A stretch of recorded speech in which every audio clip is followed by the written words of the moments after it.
Israël veut tuer tous les Gazaouis, tous les Gazaouis.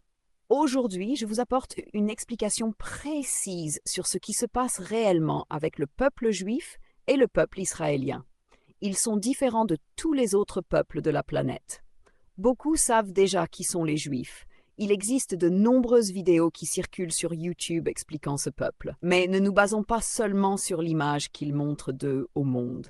Ce peuple ne dépasse pas les 13 millions dans le monde et il est réparti sur tous les continents. Peu vivent en Afrique, mais beaucoup en Amérique et en Europe. Aujourd'hui, ce peuple est en guerre, Israël et Gaza. Le peuple israélien a manipulé le peuple de Gaza et bombarde maintenant le territoire de Gaza, cherchant à anéantir son peuple, une véritable purification ethnique. Le monde voit cela, mais ne s'en soucie pas.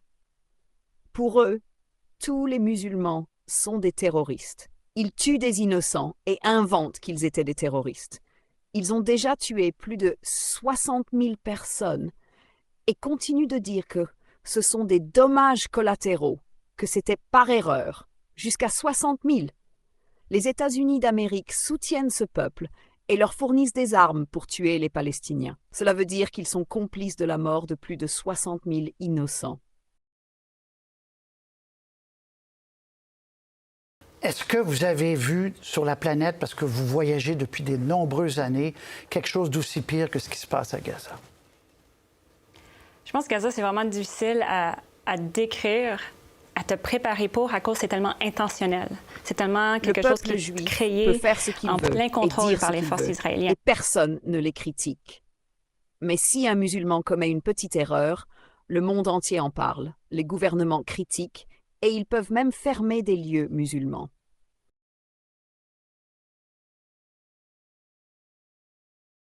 Refuser tous les médecins de toutes les ONG pour l'entrée du 21 août en prévision d'un massacre encore plus grand et dont on a eu la preuve hier à l'hôpital Nasser. Donc en fait, ce que vous nous dites, c'est qu'on refuse juste avant des massacres ou des bombardements de haute intensité, qu'il y ait des témoins comme vous. Il y a régulièrement dans toutes les missions, il y a régulièrement des médecins de refuser. Il y a carrément tous les ONG, tous les médecins de toutes les ONG, comme ils ont fait en mars dernier, en mars 2025, quelques jours avant de briser le cessez-le-feu, ils ont bloqué toutes les missions humanitaires. Et là, le 21 août, ils ont refait la même chose. Qui ont été bombardés hier, je passais devant tous les jours, je travaillais juste à côté. Les journalistes qui ont été abattus, les journalistes étaient souvent en face de l'entrée des urgences. C'était des journalistes, c'est pas des... Voilà, ils faisaient leur métier. Il y a déjà eu un bombardement avec des journalistes de tués devant l'hôpital Nasser il y a quelques mois. C'est pas la première fois que l'hôpital est bombardé. Qu'est-ce que vous y avez vu? Racontez-nous un tout petit peu votre expérience, vous, en tant que médecin française, dans ces conditions de guerre. Vous avez sans doute vu beaucoup de choses. Un jeune médecin de 25 ans travaille tous les jours aux urgences depuis 22 mois. Et il me décrit ces journées. C'est très souvent qu'il soigne 50 à 55 blessés par jour.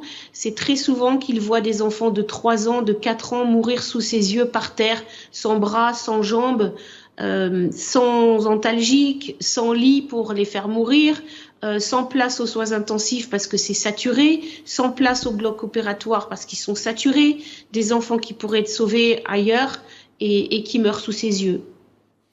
Dans les vues à Gaza, est-ce que vous direz que on veut délibérément faire disparaître réellement une population comme certains tentent de nous faire croire, ou plutôt vous diriez que c'est juste des victimes collatérales dues à des conditions de guerre? Bien sûr, Israël veut tuer tous les Gazaouis, tous les Gazaouis. Il n'y a aucune zone en sécurité, il n'y a aucune place safe, ils appellent ça. Tout le monde est en danger dans tous les endroits de la bande de Gaza. Ils tirent sur tout le monde. Ils ont bombardé le café Al-Baka le 30 juin sans prévenir. Ils ont tué 80% des jeunes qui étaient dans le café. À chaque fois, ils disent cibler des membres du Hamas. À chaque fois, Israël dit on va ouvrir une enquête. On est désolé de tuer autant de milliers de gens.